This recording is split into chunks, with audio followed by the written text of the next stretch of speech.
नमस्कार, मैं हूं मोहम्मद आसिफ और आप देख रहे हैं एसपी9 न्यूज़। एसपी9 न्यूज़ में आज बातचीत करने वाले हैं अपर्णा यादव को लेकर।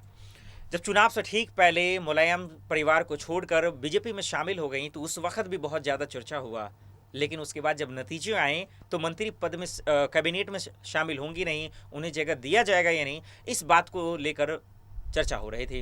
लेकिन कल जब महा शपथ ग्रहण हुआ, एक से बढ़कर एक सितारे नजर आए, खूबसूरत सी तस्वीरें नजर आई एकामा से, लेकिन उसमें आदित्य सिंह, अपर्णा यादव और दिनेश शर्मा को भी जगह नहीं मिली। तो यूपी में एक और भी सियासत बवाल मच गया।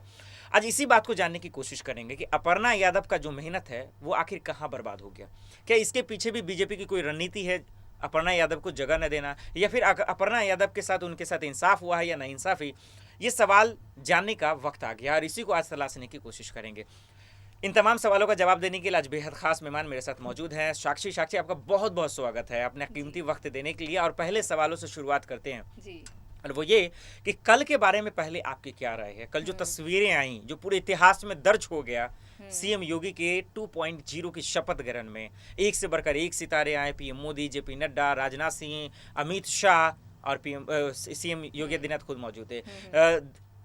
दूसरे मंत्री पद की जो है उन्होंने शपथ भी ले ली, तमाम चीजें हो गई। उसके बाद आज कैबिनेट की बैठक बुलाई और फिर से राशन फ्री का ऐलान कर लिया।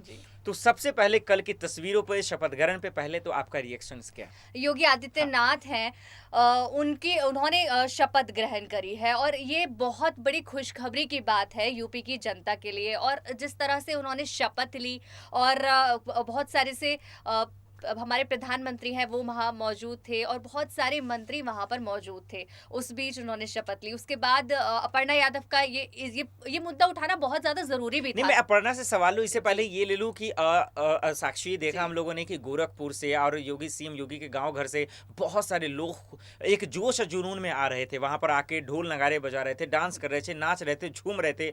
ये खुशी क्या वाकई उस सवाल की ओर जो है ले जा रही है जहां सीएम योगी ने वाकई में काम किया, लोगों के दिल को जीता? ये तमाम चीजें उन्होंने किया कि यही वजह से लोग नाच रहे थे, ढोल नगारे बजा रहे थे, ये तमाम तस्वीरें देखने को मिली।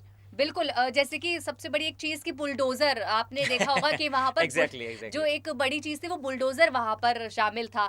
तो वो एक बड़ी वजह वही होगी कि वो जनता इतनी ज्यादा खुश है। योगी से कहीं उनका एक नाम भी, बाबा बुलडोजर नाम से एक नाम भी दे दिया और वहां पर मौजूद एक ब्रांड सा बन गया। उसके बाद लोगों की खुशी वहां देखने को मिली, जनता की। अगर आप वीडियोस देखें और पिक्चर्स देखें जैसे कि हमने देखी, तो उसमें खुशी देखने को मिल रही थी कि वो कितने ज्यादा खुश थे उनके शपथ लेने पर वहां। और यही वजह है कि इतिहास में दर्ज भी हुआ और काफी शानदार शपथ ग्रहण रहा। अब हम उस सवाल की ओर चलते हैं जहां से हम लोगों ने इस डिबेट की शुरुआत की है। और साक्षी, हम लोगों ने देखा कि लोगों की निगाहें अपर्णा यादव पे बहुत टिकी हुई थी कि शायद इन्हें मंत्री मंडल में जो है जगह दी जाएगी, ऐसा पोस्ट दिया जाएगा जिससे मुलायम सिंह के परिवार को तगड़ा झटका लगेगा। लेकिन ऐसा कुछ होता हुआ नजर नहीं आया। क्या मानना चाहिए कि अपर्णा सिंह के साथ नाइंसाफी हुई है, जाति हुई है, या जो किया गया है सही है? क्या लगता है आपको? देखिए, अपर्णा सिंह यादव के साथ इस वक्त ऐसा ही लग रहा है। और मैं आपको बताऊं तो बहुत सारे ऐसे जनता जो है वो बहुत ज्यादा निराश है बीजेपी से इस वक्त, क्योंकि जब अपर्णा यादव ने इस चीज को, मैं आपको बताऊं कि अपर्णा यादव ने इस चीज को कॉन्ग्रेचुलेट किया, पहले एक धन्यवाद, एक शुभकामनाएं दी हैं, बधाइयां दी हैं योगी आदित्यनाथ सहित ऐसे बहुत सारे बीजेपी नेताओं को कि वो फिर से वहां शपथ लेने वाले हैं और फिर से उनको वो पद मिलने वाला है।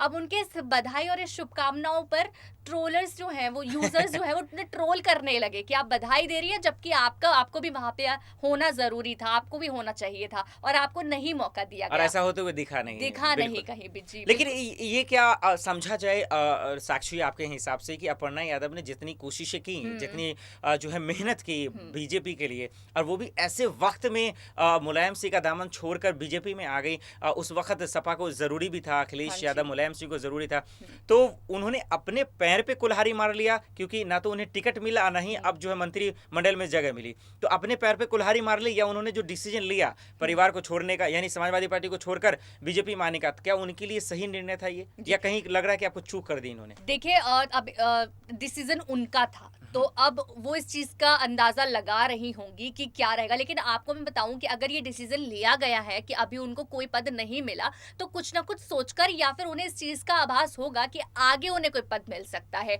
और अगर आपको मैं बताऊं तो जब इच्छा आपकी पहले से होती है और वो चीज पूरी ना हो तब निराशा होती है। लेकिन जितने भी इंटरव्यूज हैं अपर्णा यादव के, उसमें मैं आपको बताऊं तो कई सारी चीजें ऐसी थी जब अपर्णा यादव से पूछा गया कि आप कौन, अगर आपको पद दिया जाए तो आप कौन सा पद लेना चाहेंगी या क्या रहेगा, उन्होंने बताया। लेकिन उनका ये कहना था कि मुझे जो भी पद दिया जाएगा मैं उसे पूरी जिम्मेदारी के साथ और ईमानदारी के साथ निभाऊंगी। तो उन्होंने अपनी इच्छा नहीं व्यक्त करी कि हाँ मुझे उस पद पे जाना है या मेरे को भी कोई ड्यूटी दे ऐसे करके, लेकिन अपनी ये चीज बता दी कि अगर मुझे मिलती है ड्यूटी या मुझे कोई पद मिलता है तो मैं ईमानदारी से निभाऊंगी। तो कहीं ना कहीं आप ये देख सकते हैं कि अपर्णा यादव की साइड से अभी तो ऐसा कुछ नहीं आया कि वो इतनी निराश हो।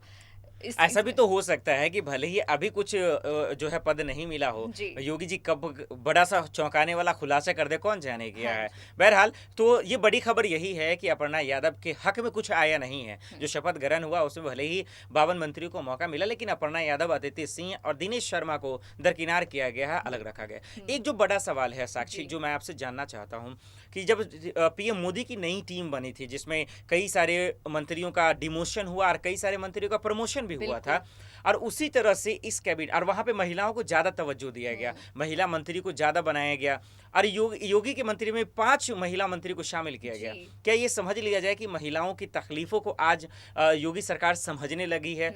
महिलाओं पे, लड़कियों पे जो अत्याचार होने लगे हैं उसको समझने लगे हैं, इस वजह से महिलाओं को ज्यादा तवज्जो दे रहे हैं, जगह दे रहे हैं। इससे यूपी की राजनीति में और यूपी की महिलाओं के लिए कितनी बड़ी खुशखबरी है। क्या महिलाओं के हक में काम होगा, इसलिए महिलाओं को ज्यादा तवज्जो दिया गया, और इससे महिला कितनी खुश होंगी यूपी की? देखिए बिल्कुल इस तरह से महिलाओं को वहां पर आना, उनको पद देना, जो आप 4-5 और महिलाओं को इस बार मोदी सरकार लेकर आई है, योगी सरकार लेकर आई है, तो ये खुशी की बात तो है कि अब महिलाओं का भी उधर चलेगा, अभी महिलाओं की बारी है, तो ये भी देखने वाली बात है। लेकिन वो अपनी ड्यूटी कैसे निभाती है वो ज्यादा देखने वाली बात होगी। अगर उनको वो पद मिला है, उनको वो ड्यूटी मिली है, तो आगे वो कितना करने वाले हैं। कहीं ना कहीं योगी सरकार ये भी चीज जांच रही है कि इनको पद देने के बाद क्या होता है, वो उसको कैसे उसको संभालते हैं, क्योंकि वही है कि तैयारी हो रही है 2024 की, अभी से ये तैयारी शुरू हो चुकी है। मैं रोकना चाहूंगा, एक आखिरी सवाल यहीं पे जोड़ना भी चाहूंगा, छोटा सा सवाल और छोटा सा जवाब चाहूंगा।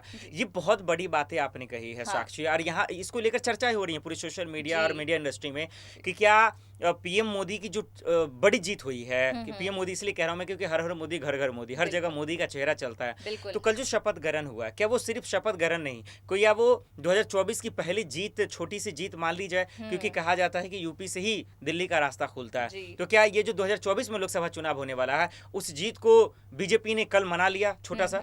जी, कहीं ना कहीं ये चीजें लग रही हैं, और सिर्फ हमें ही नहीं पूरी जनता को ये चीज दिख रही है। और अगर जनता को दिख रही है तो कहीं ना कहीं ये उनकी तैयारी भी है 2024 को लेकर। और आपने देख ही लिया कि आज पहले बैठक भी हुई, साथ में ऐसे कई ऐलान हुए राशन को लेकर, काफी चीजों को लेकर कि अब ऐसा होगा, तो वो उन्होंने अपना काम जो है वो स्टार्ट कर दिया है, अभी से शुरू कर दिया है, और तैयारियां भी शुरू कर दी है। एग्जैक्टली, ये बड़ी बात है कि शपथ लेते ही उसके बाद बड़ा ऐलान गरीबों के लिए कि 3 महीने तक और जो है राशन फ्री मिलता रहेगा। और विपक्ष का हाल तो बुरा है ही, लेकिन अपर्णा यादव की जहां तक बात है, जिसको हम लोगों ने चर्चा किया, तो साक्षी से बात कर यही समझ में आया कि अपर्णा को भले ही कुछ मिला नहीं है, लेकिन आगे कुछ भी हो सकता है। तो ऐसा कहना कि उनके लिए नाइंसाफी हुई है, ये बेहद ही गलत होगा, क्योंकि पीएम मोदी किसी को भी मायूस नहीं करते हैं, योगी जी नाराज किसी को नहीं करते हैं। देखते हैं कि इनका सफर अब आगे का कैसे रहता है। बहुत बहुत शुक्रिया साक्षी, हमें इन तमाम सवालों का जवाब देने के लिए। फिलहाल इतना ही, बाकी खबरों के लिए देखते हैं SPNI न्यूज़। नमस्कार।